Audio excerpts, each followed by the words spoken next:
Hello friends, welcome to ஜெய்ரேஸ் kitchen and vlogs. என்னோட name Anu. Recent டேஸாக சில பேர் மினி விலாகில் உங்கள் நேம் என்ன அப்படி சொல்லி கேட்டுகிட்டே இருந்தீங்க. அதுக்காக தான் இந்த வீடியோவில் இன்க்ளூட் பண்ணுறேன். இது ரொம்பவே சிம்பிளான ஒரு விலாக் தான். Sunday morning 7 AM afternoon 1 PM வரைக்கும் நான் என்னென்ன பண்ணுறேன், என்னோடய ரொட்டீன் எப்படி இருக்கும் அப்படின்னு சொல்லிட்டு ஷேர் பண்ணியிருக்கேன். உங்களுக்கு இந்த வீடியோ இன்ட்ரெஸ்டிங்காக இருக்கும்னு நினைக்கிறேன். வாங்க வீடியோக்குள்ளே போகலாம்.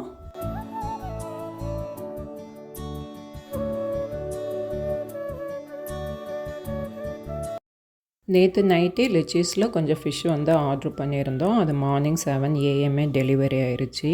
இன்ஃபேக்ட் மார்னிங்கே எழுந்ததுக்கு மெயின் ரீசனே அதுதான். டெலிவரி பாய் கால் பண்ணதுக்கப்புறம் தான் எழுந்திரிக்கவே செஞ்சேன். ஒரு டைம் முழிச்சிட்டோம் அப்படின்னாக்கா அதுக்கு மேலே கண்டிப்பாக தூக்கமும் வராது. ஸோ கையோட வேலையெல்லாம் ஸ்டார்ட் பண்ணிடலாம் அப்படின்னு சொல்லி தான் வந்தேன். மார்னிங் பிரேக்ஃபாஸ்ட்டுக்கே மீன் குழம்பா வச்சிடலாம் அப்படின்னு சொல்லிட்டு கொஞ்சம் புளி ஊற போட்டுட்டு அதுக்கு தேவையான வெங்காயம் பூண்டு மட்டும் எடுத்துக்கிட்டேன். இதெல்லாம் பண்ணுறதுக்குள்ளேயே பாலும் காஞ்சிருச்சு. ஸோ ஸ்ட்ராங்காக ஒரு காஃபி எடுத்துகிட்டு மார்னிங் 7 o'clock தான் ஆகுது. எல்லோரும் எழுந்திருக்க கண்டிப்பாக லேட் ஆகும். ஸோ அதுக்குள்ளே நமக்கு பசிக்க ஆரம்பிச்சிடும் அப்படின்ட்டு கூடவே 2 ஸ்லைஸ் ப்ரெட்டும் எடுத்துட்டேன்.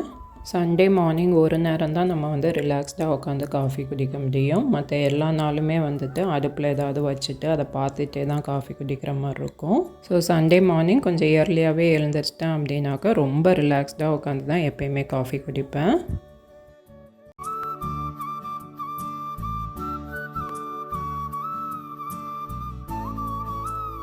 ஸோ காஃபி குடிச்சு முடிச்சுட்டு அப்படியே பால்கனிலே உட்காந்து எடுத்து வச்ச வெங்காயம் பூண்டு எல்லாமே உரித்து எடுத்துட்டேன். ஸோ ரிலாக்ஸ்டாக இந்த வேலையெல்லாம் முடிச்சுட்டு ஒரு 7:45 மேலே தான் அகைன் கிச்சனுக்குள்ளே வந்தேன். மீன் குழம்பு ஒருத்தரும் ஒரு மாதிரி வைப்பாங்க. நான் என்னோடய ரெசிபி இந்த வீடியோவில் இன்க்ளூட் பண்ணுறேன். 3 ஸ்பூன் மல்லி, 1 ஸ்பூன் ஜீரகம், 1 ஸ்பூன் மிளகு, 1/2 ஸ்பூன் பெருஞ்சீரகம் சேர்த்து நல்லா ட்ரை ரோஸ்ட் பண்ணி ஒரு மிக்ஸி ஜாரில் எடுத்துக்கோங்க. எந்த ரெசிபியாக இருந்தாலுமே 3 ஸ்பூன் மல்லிக்கு 1 ஸ்பூன் ஜீரகம் அப்படிங்கிற கணக்கில் எடுத்துக்கோங்க. மல்லி ஜாஸ்தி ஆயிடுச்சுன்னா கொஞ்சம் கசக்கிற மாதிரி இருக்கும். இப்போ அதே பேனில் 4 வரமிளகாய் போட்டு ட்ரை ரோஸ்ட் பண்ணி மிக்ஸி ஜாரில் சேர்த்துக்கலாம். மிளகா உங்களுக்கு காரத்துக்கு ஏற்ற மாதிரி 1-2 ஜாஸ்தியாக இல்லை கம்மியாக வச்சுக்கோங்க. நான் காரம் எப்பயுமே கொஞ்சம் கம்மியாக தான் செய்வேன். இப்போ அதே பேனில் 1 டேபிள் ஸ்பூன் அளவு எண்ணெய் சேர்த்து ஒரு 10-15 சின்ன வெங்காயம் சேர்த்து நல்லா வதக்கிக்கோங்க. சின்ன வெங்காயம் ஓரளவுக்கு வதங்கினதுக்கப்புறம் இது கூடவே 6-7 பல் பூண்டு, ஒரு துண்டு இஞ்சி சேர்த்து நல்லா வதக்கிக்கோங்க. எப்பயுமே வெங்காயம் வதக்கும்போது கூடவே கொஞ்சம் உப்பு சேர்த்து வதக்குனீங்க அப்படின்னாக்க வெங்காயம் சீக்கிரமாகவே வதங்கிடும். இப்போ இது கூட ஒரு மீடியம் சைஸ் தக்காளி சின்ன சின்னதாக கட் பண்ணி சேர்த்து நல்லா வதக்கிக்கோங்க. தக்காளி நல்லா கரையிற வரைக்கும் வதக்கிக்கோங்க. இது எல்லாமே நல்லா வதங்கினதுக்கப்புறம் இது கூடவே ஒரு துண்டு தேங்காய் இது மாதிரி குட்டி குட்டியாக கட் பண்ணி சேர்த்துக்கலாம். தேங்காய் ஆப்ஷனல் தான், உங்களுக்கு வேண்டாம் அப்படின்னா ஸ்கிப் பண்ணிக்கலாம். ஒரு 2 மினிட்ஸ் எல்லாத்தையும் நல்லா சேர்த்து வதக்கிட்டு அடுப்பை ஆஃப் பண்ணிவிடுங்க. இது கம்ப்ளீட்டாக ஆறட்டும்.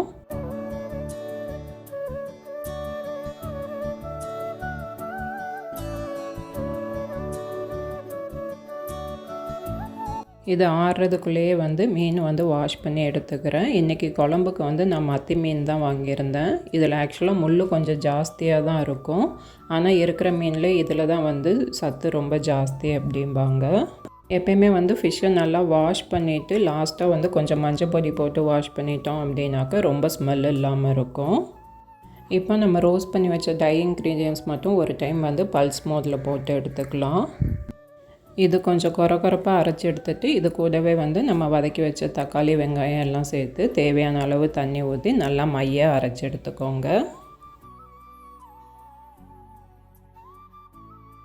மார்னிங் பரபரப்பாக வேலை செஞ்சிட்ருக்கும்போது ஏதாவது இன்க்ரீடியன்ட் இல்லை அப்படின்னாலே நமக்கு ரொம்ப டென்ஷன் ஆகிடும். எண்ணெய் ரீஃபில் பண்ணவே மறந்துட்டேன்.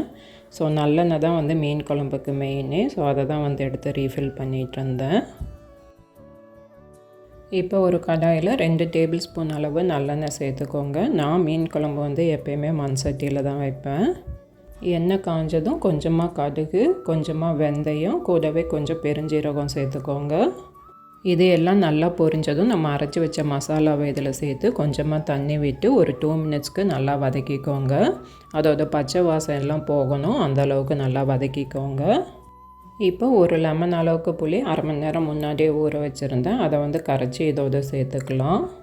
கூடவே தேவையான அளவு உப்பு போட்டு ஒரு கொத்து கருவேப்பிலை சேர்த்து இதை வந்து ஒரு 5 நிமிஷத்துக்கு நல்லா கொதிக்க வச்சுக்கோங்க. இப்போ இது நல்லா கொதித்து எண்ணெய் பிரிஞ்சு வந்ததும் இதில் வந்து மீனை சேர்த்துக்கலாம். மீனை சேர்த்ததுக்கப்புறம் ஒரு 5 நிமிஷம் வந்து வேக விட்டால் போதும். அதுக்கு மேலேனா மீன் வந்து குழஞ்சிரும். நீங்கள் மண் சட்டியில் செய்கிற மாதிரி இருந்தால் இன்னும் முன்னாடியே கூட அடுப்பை ஆஃப் பண்ணிடுங்க. அதே மாதிரி மீனை போட்டதுக்கப்புறம் ரொம்ப வந்து மிக்ஸ் பண்ணவும் கூடாது. லைட்டாக அது முங்குற அளவுக்கு மட்டும் இது பண்ணி விட்டுருங்க. நான் குழம்பு மட்டும் வச்சுட்டு இட்லி வந்து அப்புறமா ஊற்றிக்கலாம் அப்படின்னு தான் இருந்தேன். பட் ஜெய் வந்து எழுந்திரிச்சிட்டான். டைமும் ஆல்மோஸ்ட் 8:45 கிட்ட ஆயிடுச்சு. அவன் பசிக்குது அப்படின்னு சொன்னதுனால குழம்பு கொதிக்கும் போதே வந்து இட்லியும் ஊற்றிட்டேன். ஹஸ்பண்டும் ரேனும் இன்னும் தூங்கிட்டு தான் இருக்காங்க. ஸோ ஜெய்க்கும் எனக்கு மட்டும் இட்லி ஊற்றிட்டு மிச்சம் இட்லியை வந்து ஹாட் பாக்ஸில் எடுத்து வச்சிடலாம் அப்படின்னு பிளான் பண்ணிட்டேன். இப்போ குழம்பும் வந்து ரெடி ஆகிடுச்சு. இப்போ அடுப்பை ஆஃப் பண்ணிவிட்டு மேலே கொஞ்சமாக கருவேப்பிலை தூவி மூடி வச்சிட்டிங்க அப்படின்னா ரொம்பவே டேஸ்டியான மீன் குழம்பு ரெடி ஆகிடும்.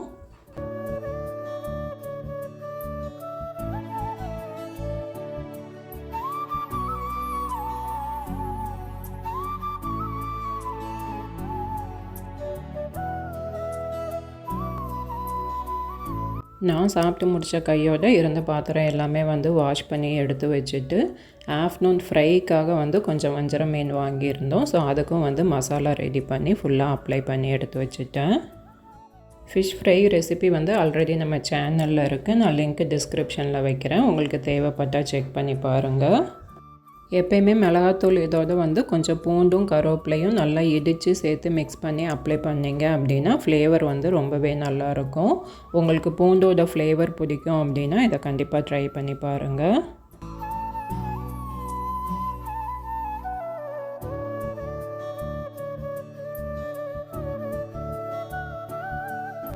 நேற்று ஈவினிங் வெளில போயிட்டு ரிட்டன் வரும்போது கிராசரி ஐட்டம்ஸ் எல்லாம் வாங்கிட்டு வந்தோம். வீட்டுக்கு வரும்போதே ஆல்மோஸ்ட் 9:30 மேலே ஆயிடுச்சு. ஸோ நான் வந்து நைட்டு எதையுமே எடுத்து வைக்கல. எல்லாத்தையுமே வந்து இப்போ தான் எடுத்து ஆர்கனைஸ் பண்ணிகிட்டு இருந்தேன். ஆல்ரெடி நான் ஒரு வீடியோவில் சொல்லியிருப்பேன், எனக்கு கிராசரி எப்போயுமே வந்து 15 to 20 இந்த டேட்டுக்குள்ளேயே காலி ஆகிடும். நானும் ஒரு மந்த்தும் வந்து இதை மாற்றணும் அப்படின்னு சொல்லி யோசிச்சுக்கிட்டே இருப்பேன். ஆனால் எல்லா மந்த்துமே வந்து இப்படி தான் ஆகும். இன்றைக்கி டேட்டு ஆல்மோஸ்ட் 23 ஆயிடுச்சு. நான் இந்த 1 வீக்குக்காக வந்து தனியாக கிராசரிஸ் வாங்க முடியாது. ஸோ வந்து மொத்தமாகவே வாங்கிட்டு வந்துட்டேன். ஸ்டோரேஜ் கண்டெய்னர்ஸ் பார்த்திங்க அப்படின்னாக்கா நான் மோஸ்ட்லி எல்லாமே பிளாஸ்டிக்கில் இருந்து கிளாஸ்வேருக்கு மாறிட்டேன். ஆனால் வந்து கொஞ்சம் பல்காக ஸ்டோர் பண்ணுற ஐட்டம்ஸ் பருப்பு இதெல்லாம் ஒரு 1 kg அதுக்கு மேலே ஸ்டோர் பண்ணியிருப்போம் இல்லையா. ஸோ அதெல்லாம் மட்டும் இன்னும் வந்து ஸ்டெயின்லெஸ் ஸ்டீல் தான் யூஸ் பண்ணிகிட்ருக்கேன். 1 kg 2 kg இதெல்லாம் வந்து எடுக்கும்போதே வெயிட்டாக இருக்கும். ஸோ கிளாஸில் மாற்றணும் அப்படின்னாக்கா எங்கே கீழே போட்டுருணும் அப்படின்ட்டு பயம். ஸோ வந்து பருப்பு இந்த வெரைட்டி ஸ்டோர் பண்ணுறது மட்டும் இன்னும் வந்து ஸ்டெயின்லெஸ் ஸ்டீல் தான் யூஸ் பண்ணிகிட்ருக்கேன்.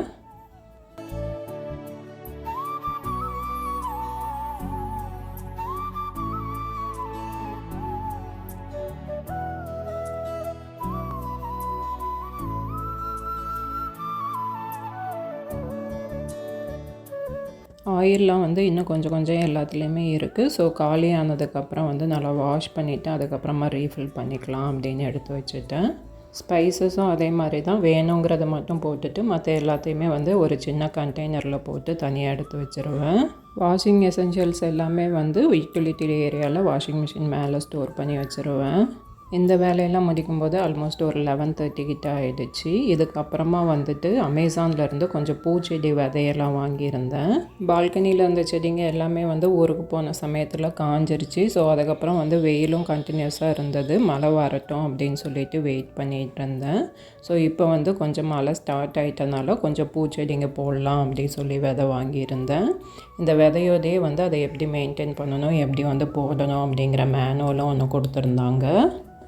ஆல்ரெடி இருந்த மண்ணோடையே கொஞ்சமாக கம்போஸ்டும் கொஞ்சம் வந்து கோகோபீட்டும் சேர்த்து நல்லா எல்லா தொட்டியும் வந்து மிக்ஸ் பண்ணி விட்டுட்டேன். சென்னை கிளைமேட்டுக்கு இந்த செடிங்கெலாம் வருமா அப்படிங்கிறது தெரியல. பட் பார்க்குறதுக்கு கலர்ஃபுல்லாக இருக்கணும் அப்படிங்கிறதுக்காக நிறைய பூச்செடி விதையெல்லாம் வாங்கியிருக்கேன் டிஃப்ரெண்ட் கலர்ஸில். இது வந்து ஒரு ட்ரை தான், எந்த அளவுக்கு வருது அப்படிங்கிறது தெரியல. நல்லா வந்துச்சு அப்படின்னா நான் கண்டிப்பாக அடுத்தடுத்த வீடியோவில் அப்டேட் பண்ணுறேன். லோ மெயின்டெனன்ஸாக பால்கனியில் அப்படின்னு பார்த்தீங்க அப்படின்னாக்கா மணி பிளான்ட் மட்டும்தான் வைக்க முடியும். பட் எனக்கு கொஞ்சம் டிஃப்ரெண்ட் கலர்ஸில் இருக்கணும் அப்படின்ட்டு ஆசை. அதுக்காக தான் வந்து நிறைய பூச்செடி விதைங்கள்லாம் வாங்கியிருக்கிறேன். எல்லா தொட்டியும் க்ளீன் பண்ணிவிட்டு விதைங்கள்லாம் போட்டு முடிக்கும்போது ஆல்மோஸ்ட் 12:30 கிட்ட ஆகிடுச்சு.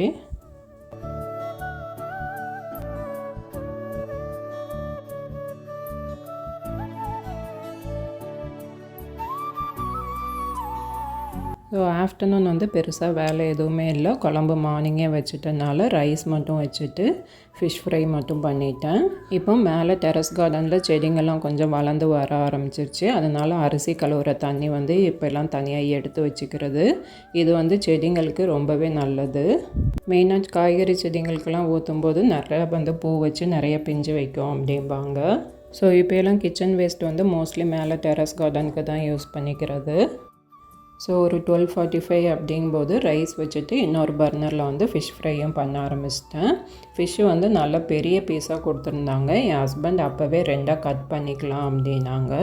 நான் சரி எதுக்கு 2 வேளை ஒரே இதாக வந்து ஃப்ரை பண்ணி எடுத்துடலாம் அப்படின்னு சொல்லிவிட்டு அப்படியே வச்சுட்டேன். இந்த புது கேஸ்ட் அயர்ன் ஸ்கில்லட்டும் வந்து கண்டினியூஸாக யூஸ் பண்ண ஆரம்பிச்சிட்டேன். ரொம்பவே நல்லா இருக்குது. என்னோடய கேஸ்ட் அயர்ன் ப்ராடக்ட்ஸ் வீடியோ நீங்கள் பார்க்கல அப்படின்னா நான் லிங்க் டிஸ்கிரிப்ஷனில் வைக்கிறேன், செக் பண்ணி பாருங்கள். ஸோ அவ்வளோதான், நம்ம வந்து வீடியோவோட எண்டுக்கு வந்துட்டோம். நான் ஸ்டார்டிங்லேயே சொன்ன மாதிரி இது வந்து ரொம்பவே சிம்பிளான ஒரு வீடியோ தான்.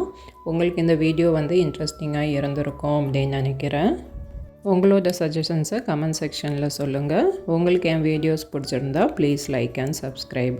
அண்ட் தேங்க்ஸ் ஃபார் வாட்சிங்.